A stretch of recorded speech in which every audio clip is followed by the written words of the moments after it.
हे ओम नमो भगवते वासुदेवाय।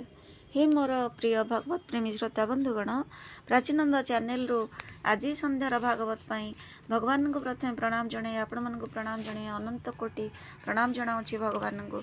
आसंतु आज संध्यार भागवत चर्चा रे आपण मानक स्वागत जनाऊँगी।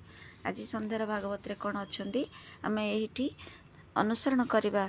संध्यारे समस्त काम आपणकर थिले बहुत काम थाए घर मानकरे कार को माँ मानकर पिला थांती पढ़ेवाई घर जंजाल तो बहुत, तथापि से जंजाल भितर आपण 5 मिनिट समय दे यही भागवत चर्चा को शुणु।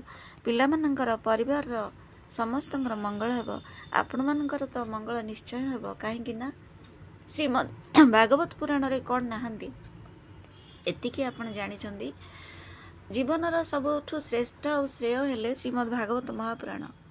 आजिकल बुझुना आगे लोक मान समय थिले टिके जाइकी भागवत टुंगी रे बसी पड़ुथिले, एबे से सब समय तो नहीं। बहुत समस्ते जीवन चक्र रे बांधी अलग प्रकार जीवन यापन करुछंदी। तथापि आपण माने जो माने शुणुछंदी से मान को अनंत कोटि प्रणाम जे आपण माने सेती समय दे शुणुछंदी। आसंतु आरंभ करिबा। आमे कोटि थिले पूर्व भागरे थिले राजर्षि भरत रहुगण को शुणाउछंदी सबु कौन माने नीति वाक्य कौन कौन कले कौन हुए से वाक्य सब कहउछंदी। महामुनि सुखदेव राजा परीक्षितंकु तांकर अंतिम काल रे से जते बेले माने तांकर जीवन चली जावाक बसी 7 दिन मात्र आयुष अच्छी से भितर से ऋषि मुनि माने तांको सद्वाणी शुणाउछंदी जीवनर मोक्ष पाई। एठी आमे छाड़ी जाइथिले, एठी आरंभ करिबा आज संध्यार भागवत चर्चा। से काल चक्र जांग आयुध से परम पुरुष भगवान आराधना न करी मंदमती मनुष्य पाखंडक चक्कर रे पड़ी कंक सागुणा बर प्राय आश्चर्यास्त्र बहिष्कृत देवतांकर आश्रय निये। ताहा केवल वेदबाह्य अप्रमाणित आगम मानकरे उल्लेख रही। पाखंडी माने तो स्वयं ठकामी रे पड़ी थांती, पुणी मनुष्य जेबे तांका बस होई ठकामी रे पड़ी दुखी होंती तेबे ब्राह्मण शरण रे जाती। मात्र उपनयन संस्कार परे श्रौत स्मार्त कर्म द्वारा भगवान यज्ञ पुरुषांग आराधनादि शास्त्रोक्त आचार तांको अनुकूल न हेले से पुरुष कर्मशून्य शूद्र कूल रे प्रवेश करे। सेमानंकर स्वभाव बानरंग परि केवल कुटुंब पोषण और स्त्री सेवन करबा ही होई थाए। सुनिले तो बंधु केते भल शिक्षा आदरे से प्रकार शरीरर नियम विधान रहित स्वच्छंद विहार करबा द्वारा तांकर बुद्धि अति दीन होई जाए।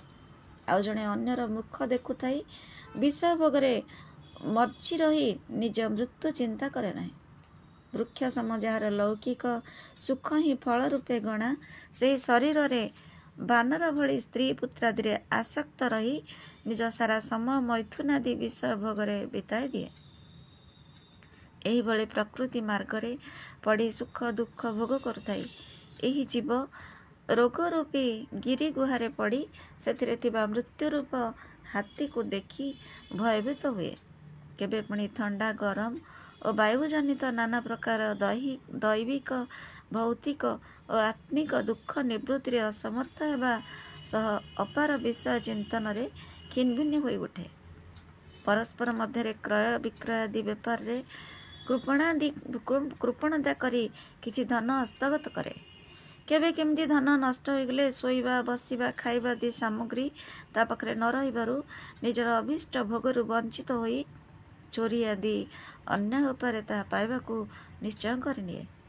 यह द्वारा अनेक स्थान रे अनेक लोकंक ठारू अपमानित हुए। धन प्राप्ति आसक्ति जोगु परस्पर वैर भाव बढ़ी जिबा सत्वे पूर्व वासना रे विवश होई सेमानंक सह विवाह आदि संबंध जोड़े। पुणी समय रे ताकू त्याग करबाकू बाध्य हुए। संसार मार्ग रे गति करुवा मनुष्य नाना प्रकार क्लेश और बाधा विघ्न रे बाधित होई मृत्यु मुखरे पड़ुवा लोकंक ठारू आसक्ति रहित होई नवागत व्यक्ति को आपणार करि बसे। କାହା ଶୋକେ କରେ ତ କାହାର ଦୁଃଖ ଦେଖି ମୂର୍ଚ୍ଛିତ ହୁଏ, ପୁଣି କାହାର ବିୟୋଗର ଆଶଙ୍କାରେ ଭୟଭୀତ ହୁଏ ଓ କାହା ସହ ଝଗଡ଼ା କରି ବସେ।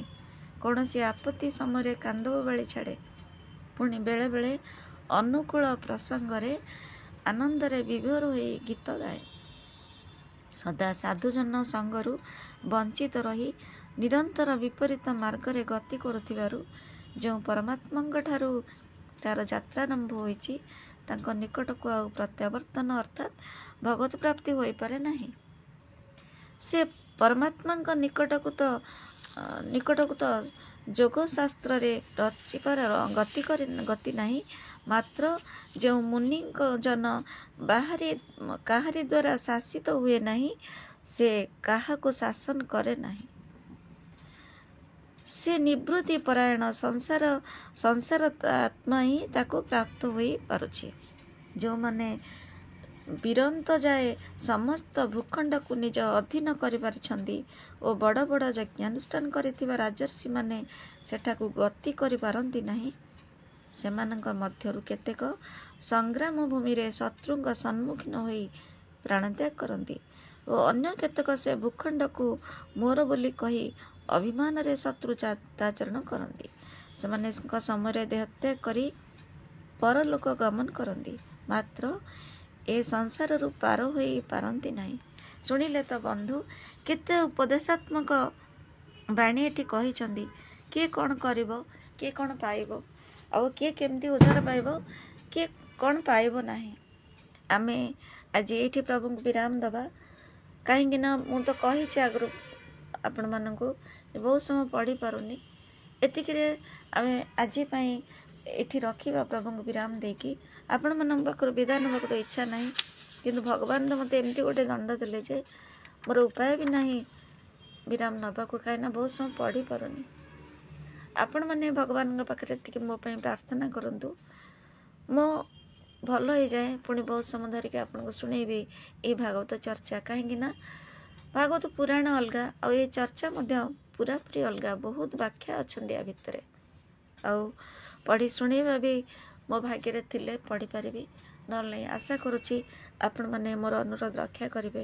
ମୁଁ ଆପଣମାନଙ୍କୁ ଅଲଗା କିଛି ଅନୁରୋଧ କରୁନାହିଁ, ଏତିକି ମାତ୍ର ଯେ ଆପଣମାନେ 5 ମିନିଟ୍ ଶୁଣନ୍ତୁ, ସିଏ ମୋ ପାଇଁ ବହୁତ ବଡ଼ ହେଇଯିବ। ଆଜି ପାଇଁ ଭଗବାନଙ୍କ ପାଖରୁ ଆପଣମାନଙ୍କ ପାଖରୁ ପ୍ରଣାମ ଜଣାଇ ବିଦାୟ ନେଉଛି। ରହୁଛି। ନମସ୍କାର। ଜୟ ଜଗନ୍ନାଥ।